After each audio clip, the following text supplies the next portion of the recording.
This is a diagram of the kind of nuclear power plants that we use in the United States.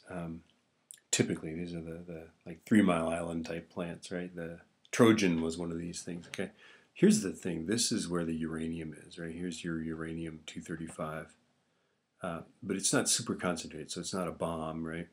And it is in here. There's the fuel, and then there's a moderator, which also slows down the neutrons, right? Because remember, you've got a uranium nucleus like this.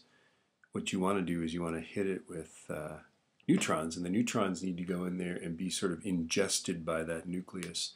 If they're going too fast, right? If the neutron's going too fast, it'll just go right through the nucleus, and the nucleus will be like, huh? What was that, right? So they got to kind of drift in there and make the nucleus get indigestion and then split apart, right? Just kind of like a lava lamp, right?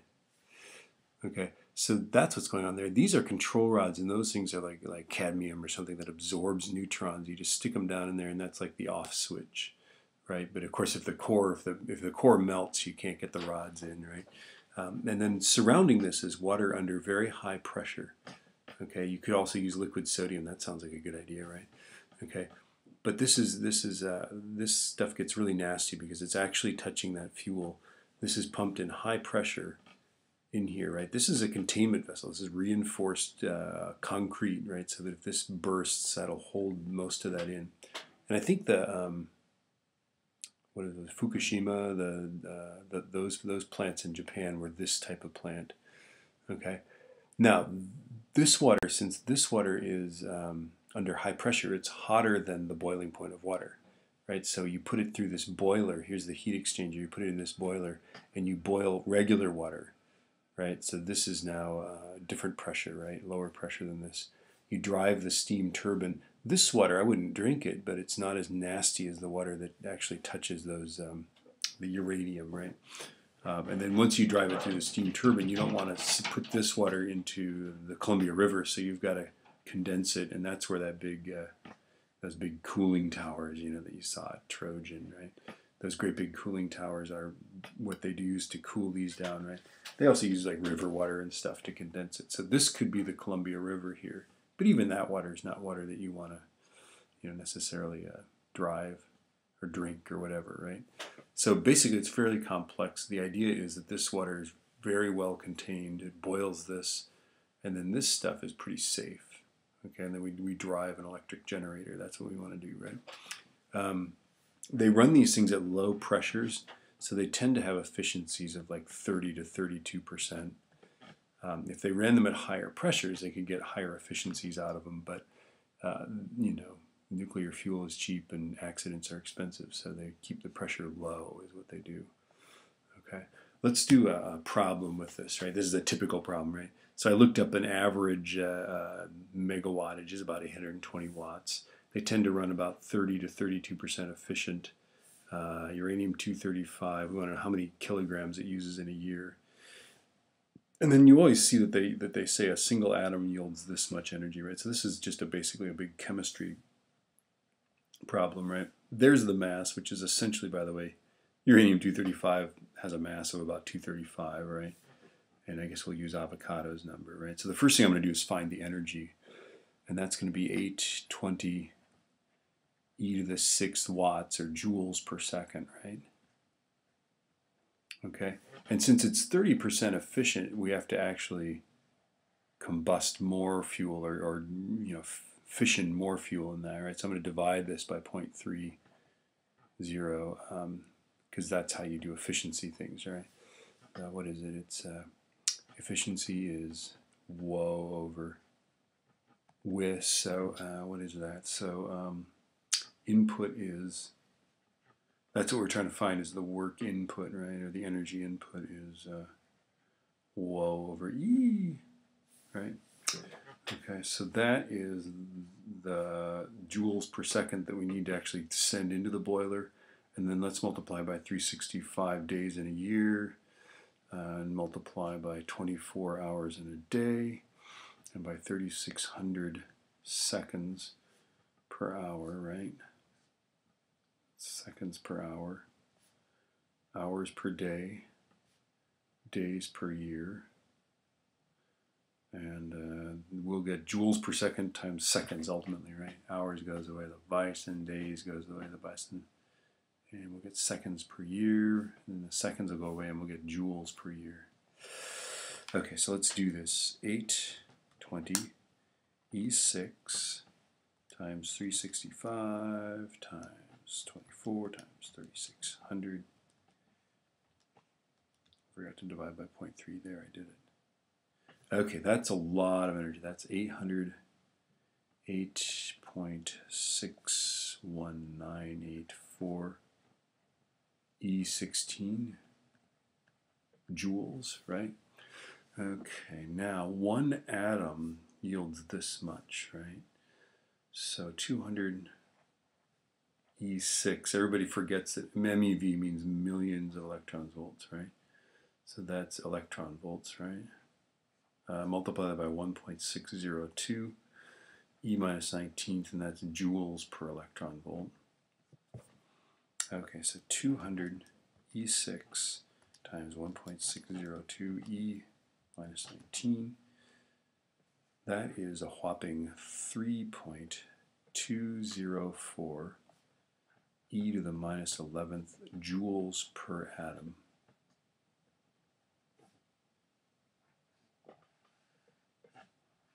So now the question is, how many of those do we need to use to make this a year's supply of that? And that's a division problem, right? So I'm going to divide that by E minus 11. That's joules per atom, and we'll end up with atoms, right? Okay, so store that in B.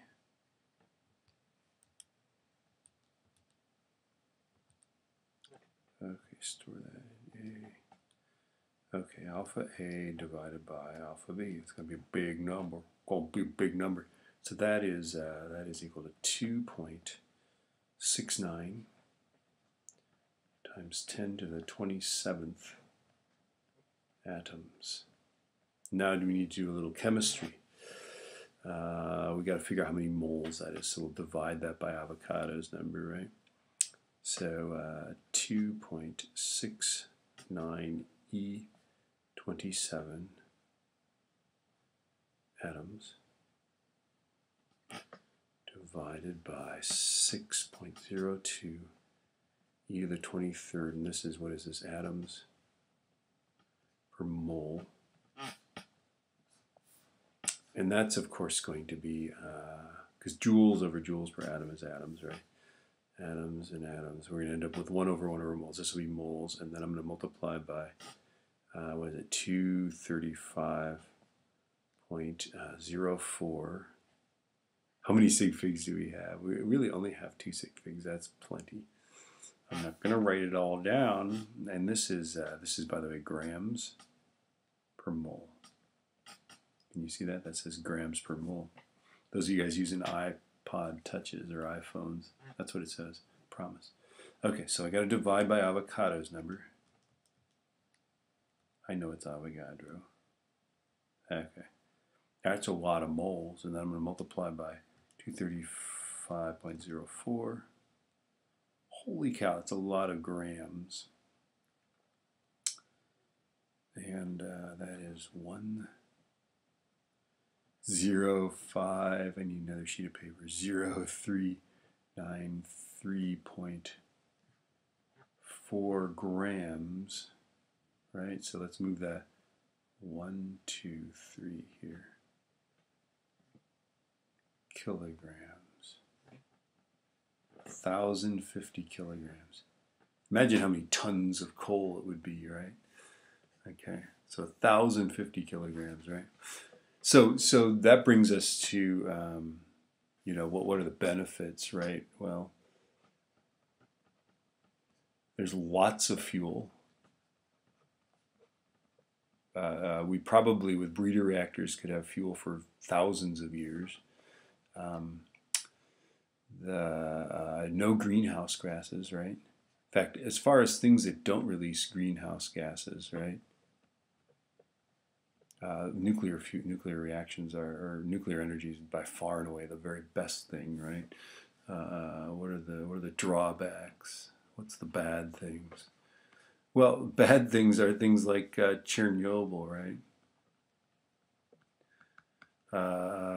Bad things are like the Japanese, the Fukushima, right? Fukushima. How do you spell that, right? You know, there's areas of the Earth that we can no longer live in because there have been nuclear disasters. The stuff that nuclear reactors makes has half-lives. Basically, you're making someplace unlivable for like 600 years, 10,000 years, something like that, right? So there's places on the Earth we can't go anymore because we've had, you know, nuclear boo-boos, right? Extracting uranium is not exactly greenhouse gas neutral, and you know, if you go around uranium mines, it's obviously scar the Earth. What are other bad things about it?